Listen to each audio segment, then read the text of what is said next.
Hello বন্ধুরা, শেলিশ food স্টাইলে তোমাদের সবাইকে আরও একবার স্বাগত জানাই। আজকে আমি বানাবো স্পাইসি পাস্তা রেসিপি, আর এটা খেতে দুর্দান্ত স্বাদের হয়। আর যারা ঝাল খেতে পছন্দ করো অবশ্যই একবার এইভাবে বানিয়ে দেখো। প্রথমে আমি এখানে জলটা গরম করে নেব, দিয়ে দিচ্ছি নুন আর দিয়ে দিচ্ছি পাস্তাটা এখানে 10 থেকে 15 মিনিট মতো সেদ্ধ করে নেব।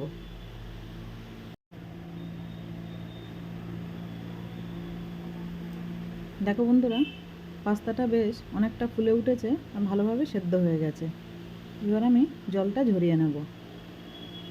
অন্যদিকে একটা কড়াতে 2 চামচ মতো তেল দিয়ে দিচ্ছি আর দিয়ে দেব রসুন কুচি। রসুনটা নাড়াচাড়া করে ভেজে নেব।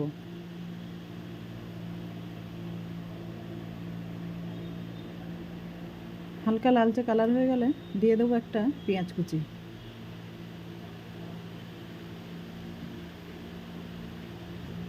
পেঁয়াজটাও নাড়াচাড়া করে একটু ভেজে নিচ্ছি। দিয়ে দেবো 2 থেকে 3টে কুচানো কাঁচা লঙ্কা।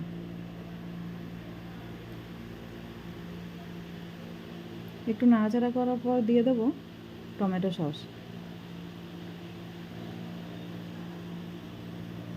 বেশ খানিকটা টমেটো সস দিয়ে নাড়াচাড়া করে নেব।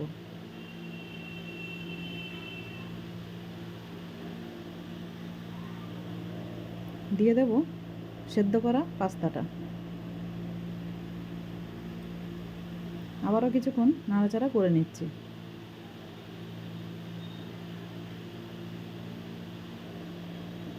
এই সময় দিয়ে দেব সামান্য গোলমরিচ গুঁড়ো আর দিয়ে দিচ্ছি চিলি ফ্লেক্স।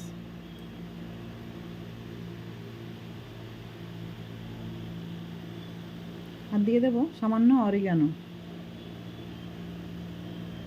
আর দিয়ে দিচ্ছি চিংসের শেজওয়ান সস।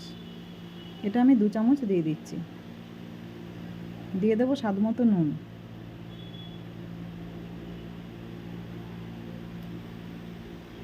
এবার পাস্তার সাথে সব উপকরণগুলো একসাথে মিশিয়ে নেব।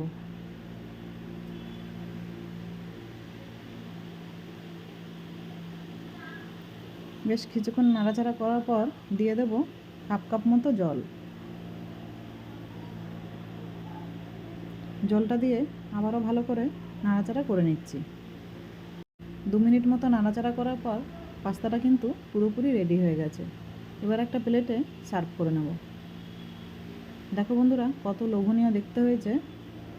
আর যারা ঝাল খেতে পছন্দ করো অবশ্যই এইভাবে একবার বানিয়ে দেখো, খেতে অসাধারণ লাগবে। বন্ধুরা, আমার এই রেসিপিটা ভালো লাগলে একটা লাইক দিয়ে দেবে আর কমেন্ট করে জানাবে পাস্তাটা কেমন হয়েছে। নমস্কার বন্ধুরা।